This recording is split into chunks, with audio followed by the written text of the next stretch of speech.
Shabbat dernier, sur le chemin de la Choule, j'ai éprouvé une déception en croisant à quelques mètres de la synagogue deux joggeurs juifs, sexagénaires, portant tous deux des leggings courts, des maillots serrés au corps, des chaussures de running aux pieds, se dirigeant vers un parc voisin pour y courir.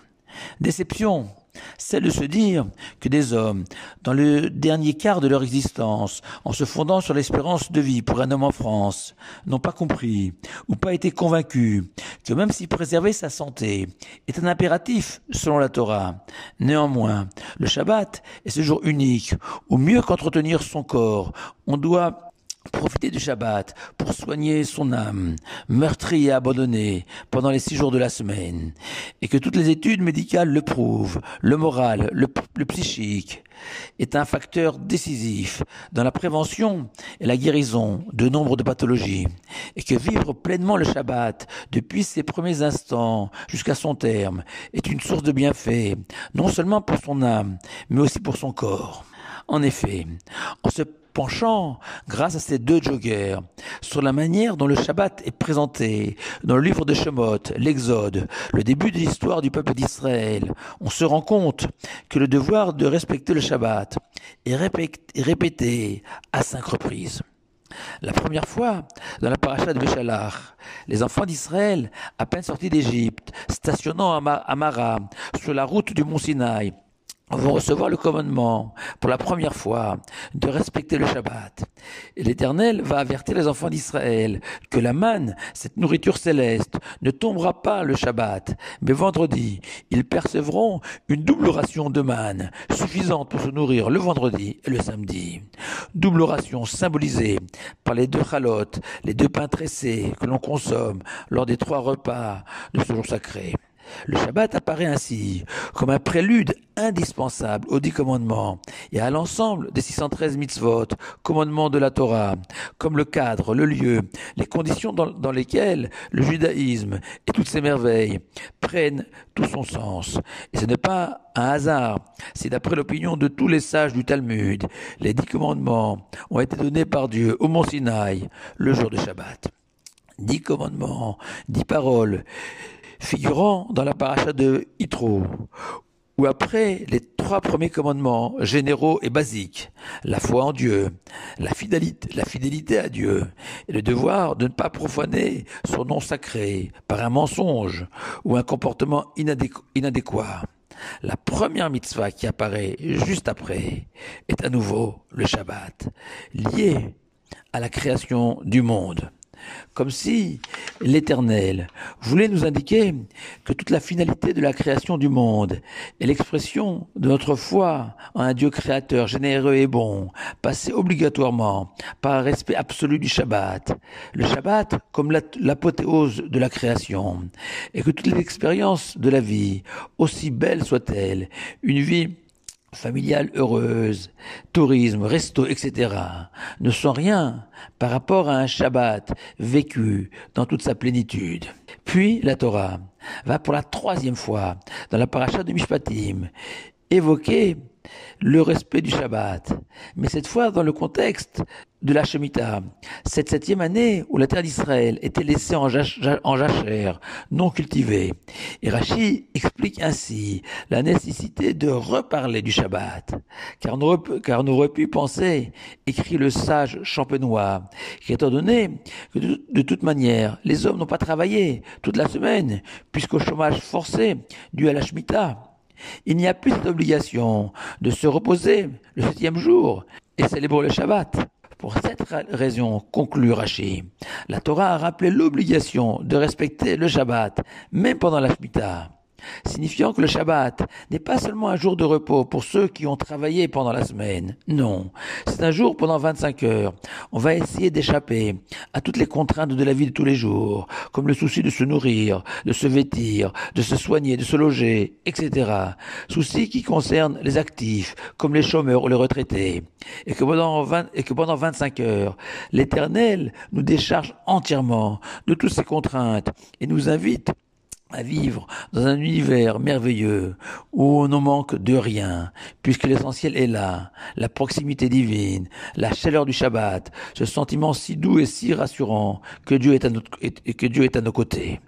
Puis, une quatrième fois, dans la paracha de Kitissa, Moshe, à peine redescendu du mont Sinaï, va s'empresser de parler à nouveau du Shabbat.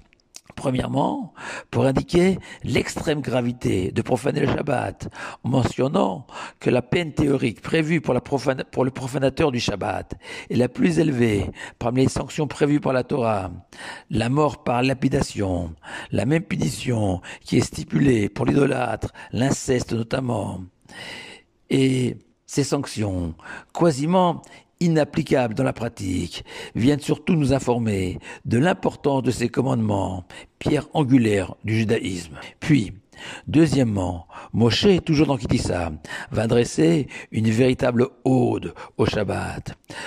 Le fameux paragraphe débutant par Veshameru Beni Israël et Shabbat, les enfants d'Israël garderont le Shabbat, paragraphe que nous lisons le vendredi soir pour accueillir le Shabbat et que nous répétons dans le Kiddush du Shabbat matin. Ce paragraphe qui se conclut par Shabbat Veinafash, littéralement et en suivant Rashi. Dieu a cessé toute activité, il s'est reposé.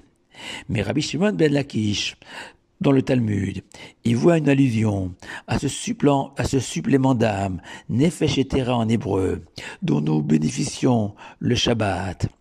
Car Rabbi Shimon ben Lakish lit ce mot Vaïnafash comme Vaï, Nefesh, signifiant qu'à la fin du Shabbat, on a ce sentiment d'avoir perdu un peu de soi-même, ce fameux supplément d'âme, et nous nous exclamons Vaï Nefesh, littéralement dommage pour ce supplément d'âme qui nous a quittés à l'issue de ce jour sacré.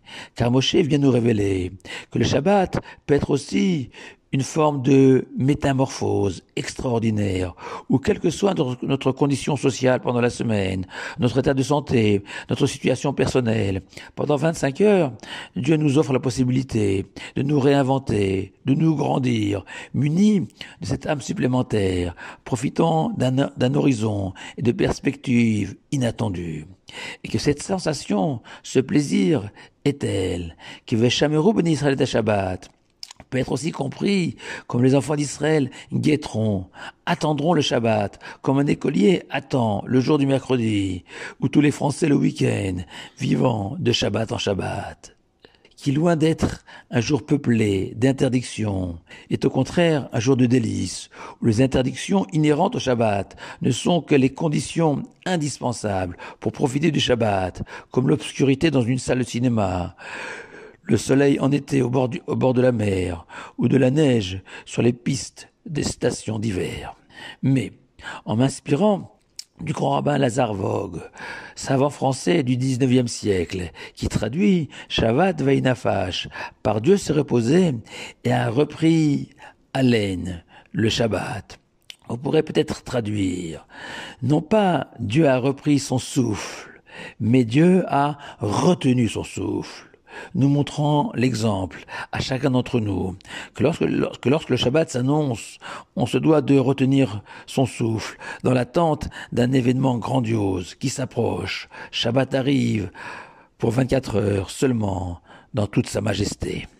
Enfin, pour la 5e fois, dans notre paracha de Vayakel, Moshe a rassemblé les enfants d'Israël pour les mettre en garde et les avertir de respecter le Shabbat. Une fois de plus. Pourquoi? Et Rashi répond que c'était nécessaire, puisque Moshe avait ordonné aux enfants d'Israël de construire le Mishkan, le temple du désert. Et on aurait pu penser que l'on peut profaner le Shabbat pour construire la résidence de Dieu sur terre et installer la présence divine parmi nous. Et que pour atteindre ce but ultime, le Shabbat s'efface. Non, dit Moshe. Même la construction du Mishkan doit cesser pendant le Shabbat. Pourquoi? Expliquent nos sages de manière merveilleuse que le Shabbat, on ne ressent pas le besoin de construire un palais pour Dieu, pour rapprocher le Saint béni soit-il des hommes. Car le Shabbat Dieu réside parmi nous, naturellement, dans chacun des foyers où le Shabbat est célébré dignement, raison pour laquelle, dans toutes les maisons juives, nous chantons Shalom Aleichem pour accueillir les anges célestes qui honorent nos demeures en ce jour sacré.